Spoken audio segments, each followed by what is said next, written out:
this is a little piece called Tenancy.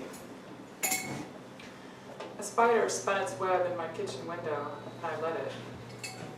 So that every morning when I came in to start the kettle boiling, I could genuflect to the things that scared me. Strictly speaking, he belonged outside, one of the great orange and black spiders I grew up with, the ones that would gin up great crystalline superstructures in the dappled shade under the Douglas firs in our old front yard.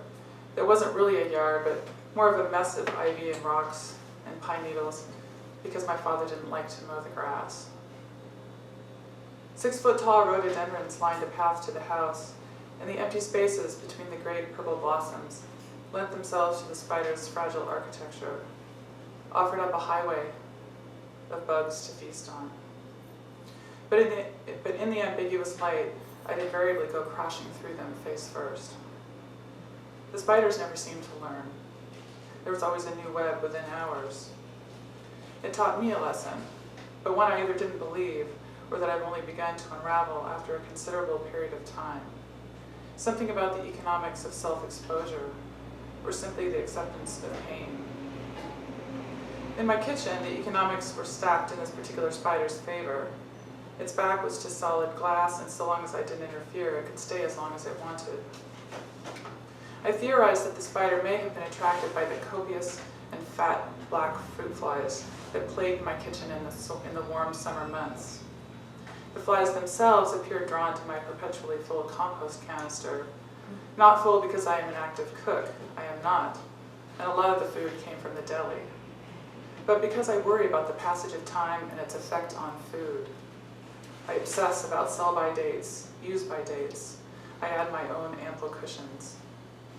Or maybe that it's just that I don't like leftovers. Maybe I never have. So I'm always throwing out remains, along with many, many desiccated tea bags. The web itself was not apologetic.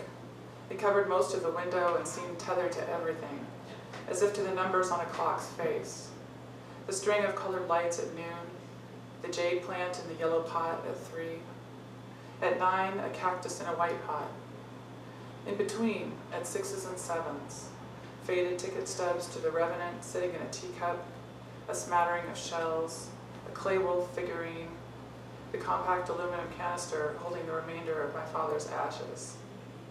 Everything was fair game, and the game was operation when it came time to dust or to water the plants. So I didn't dust, and the plants grew dry. I sort of played at letting myself get close to the spider, but in truth I avoided setting it to quivering or possibly legging it in some unexpected direction, maybe toward me. It wasn't long before the sunny windowsill became shaded.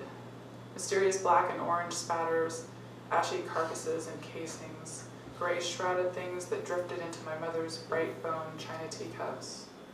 It was wild, a no man's land. The spider shed once, then again, clawed out silently some night as I slept in the next room, emerging thin-skinned and new, dropping the old self onto the boneyard below. The spider's stillness suggested a listening. Watching it made me want to learn the names of trees. Sometimes late at night when I couldn't sleep, I would wander into the kitchen, flip the switch, catch the spider in the Klieg lights as it refortified its web, the Klieg bright light, as it refortified its web, gathering the spider silk between two legs and drawing it out, shoring up the weak spots, quadrant by quadrant. When I tried to film this with my iPhone, I mostly saw a reflection of myself in the dark window, filming with my iPhone. By January, the spider began to seem diminished in some ineffable way. It would leave the center of the web more often. I would wander into the kitchen, not see the spider, and have a moment of panic that it was on the loose, until I located it, usually hiding under one of the colored lights. Then it began to curl into itself, and I knew what that meant.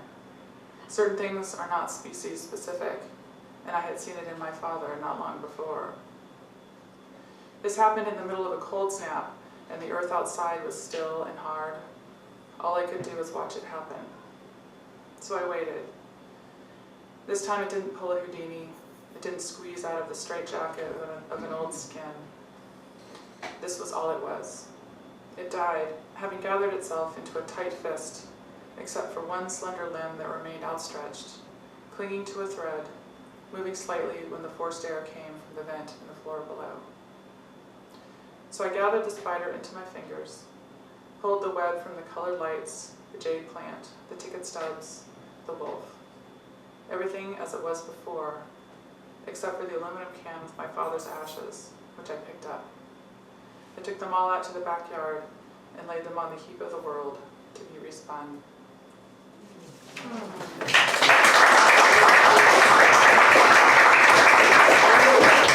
Next we have Georgie Kunkel.